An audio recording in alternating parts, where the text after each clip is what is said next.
안녕하십니까? 삶의 지혜와 영적인 통찰을 나누는 시간입니다. 오늘 우리는 눈에 보이지 않지만 우리 삶에 지대한 영향을 미치는 영적인 세계에 대해 깊이 탐구해보고자 합니다. 우리 마음속 깊은 곳에는 누구나 인정받고 싶은 욕망, 더 나은 사람이 되고 싶은 갈망이 있습니다. 때로는 남들보다 더 인기를 얻고 싶고 세상의 영광을 누리고 싶어 합니다. 우리는 그것을 그저 성공에 대한 열망이라고 생각할지 모르지만 바로 그 지점이 우리의 가장 연약한 부분이 될 수 있습니다.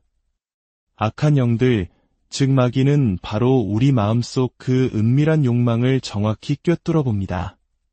그리고 그것을 이용해 우리를 조종하고 결국 하나님이 원치 않으시는 길, 죄의 길로 우리를 유혹하려 합니다.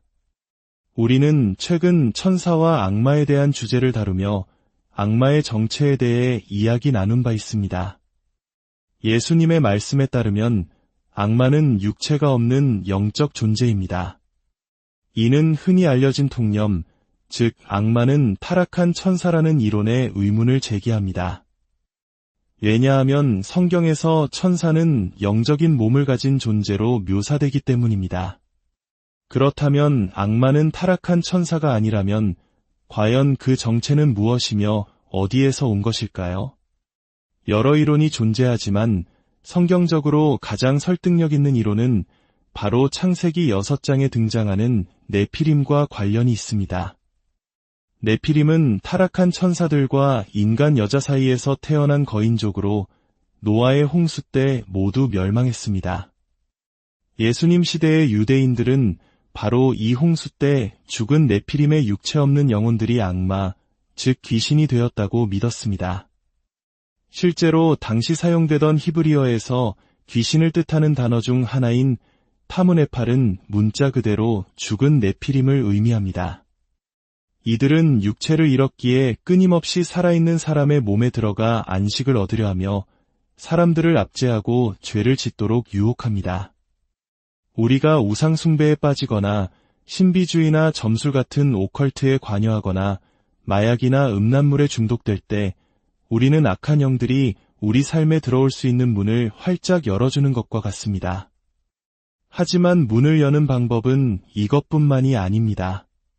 문을 더 자주 열수록 악한 영들은 우리 삶에 더 깊이 관여하게 되고 우리는 점점 더 그들의 영향력 아래 놓이게 됩니다. 그렇다면 우리는 이 영적인 실체에 대해 어떻게 대처해야 할까요? 성경은 이에 대한 명확한 해답을 제시합니다. 바로 에베소서 6장 10절에서 12절의 말씀입니다. 끝으로 너희가 주 안에서와 그 힘의 능력으로 강건하여지고 마귀의 간계를 능히 대적하기 위하여 하나님의 전신갑주를 입으라. 우리의 씨름은 혈과 육을 상대하는 것이 아니요 통치자들과 권세들과 이 어둠의 세상 주관자들과 하늘에 있는 악의 영들을 상대함이라. 이 말씀은 우리에게 세 가지 중요한 사실을 알려줍니다. 첫째, 우리가 무엇을 해야 하는가? 주님 안에서 강건해져야 합니다. 둘째, 어떻게 해야 하는가? 하나님의 전신갑주, 즉 온몸을 감싸는 갑옷을 입어야 합니다. 셋째, 왜 그렇게 해야 하는가? 우리의 싸움은 눈에 보이는 사람이 아니라 보이지 않는 악한 영들과의 싸움이기 때문입니다. 오늘 우리는 특히 11절의 마귀의 간계라는 표현에 주목하고자 합니다. 간계란 무엇일까요? 이는 교활하고 교묘한 전략, 상대를 속여 자신이 원하는 것을 얻어내기 위한 계략을 의미합니다.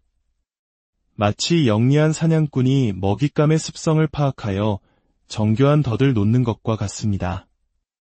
마귀는 바로 이런 방식으로 우리를 죄의 덫으로 이끌기 위해 교묘한 전략을 사용합니다. 이 간계가 실제로 어떻게 사용되는지 가장 명확하게 보여주는 예는 바로 예수님께서 광야에서 시험받으신 사건입니다. 마태복음 4장을 보면 예수님께서 40일 동안 금식하시어 육체적으로 가장 굶주리고 연약해지셨을 때 마귀가 찾아옵니다. 누가복음은 여기에 아주 중요한 단서를 덧붙입니다. 마귀는 모든 시험을 마친 후 얼마 동안 떠나니라 라고 기록되어 있습니다. 헬라어 원어의 의미를 살리면 다음 기회를 노리며 떠났다는 뜻입니다. 마귀는 결코 포기하지 않습니다. 우리의 약점을 파고들 가장 적절한 기회, 가장 결정적인 순간을 끊임없이 엿보고 기다립니다. 이것이 바로 마귀의 핵심 전략입니다. 마귀와 그 하수인인 악한 영들은 항상 우리를 조종하거나 설득하여 죄를 짓게 할 기회를 찾고 있습니다. 이것은 영적인 세계의 중요한 원리입니다. 성경 속 위대한 인물들도 이 전략에서 자유롭지 못했습니다. 세상에서 가장 지혜로웠던 솔로몬, 가장 힘이 강했던 삼손, 그리고 하나님을 향한 충성심이 가장 깊었던 다윗. 이 세 사람 모두 한때 무너졌습니다. 왜일까요? 그들 모두에게는 치명적인 약점이 있었고 마귀는 그 약점을 이용해 그들을 조종하고 죄를 짓게 할 완벽한 기회를 포착했기 때문입니다. 역사를 통틀어 마귀가 인간을 유혹하는데 가장 효과적으로 사용해온 세 가지 도구가 있습니다. 바로 황금, 영광, 그리고 쾌락입니다. 한국적인 표현으로 바꾸자면 돈, 명예, 정욕이라고 할 수 있습니다.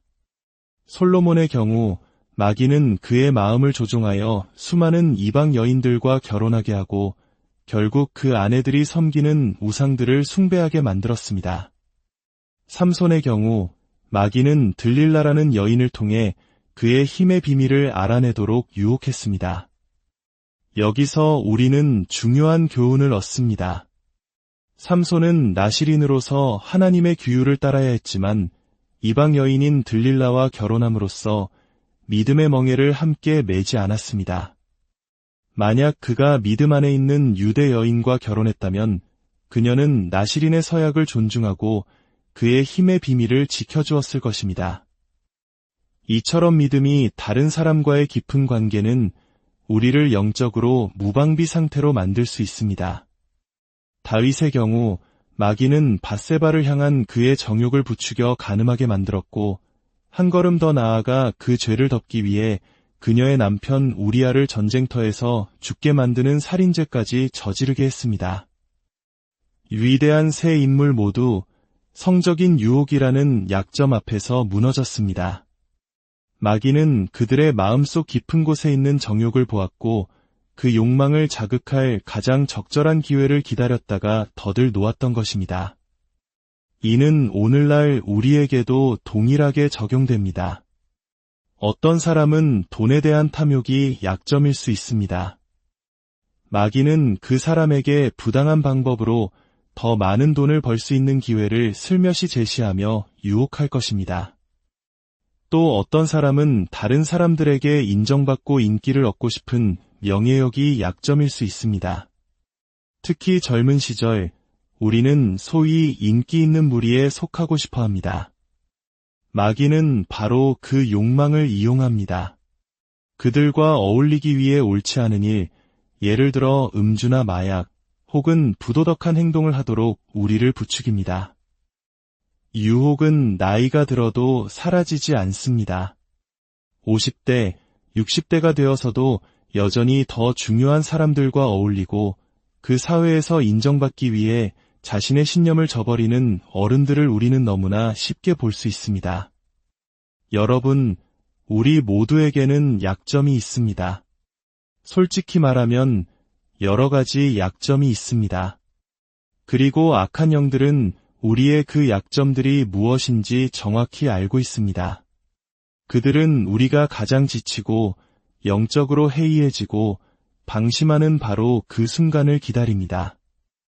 예수님께서 40일 금식으로 육체가 가장 쇠약해졌을 때 마귀가 찾아왔던 것처럼 말입니다.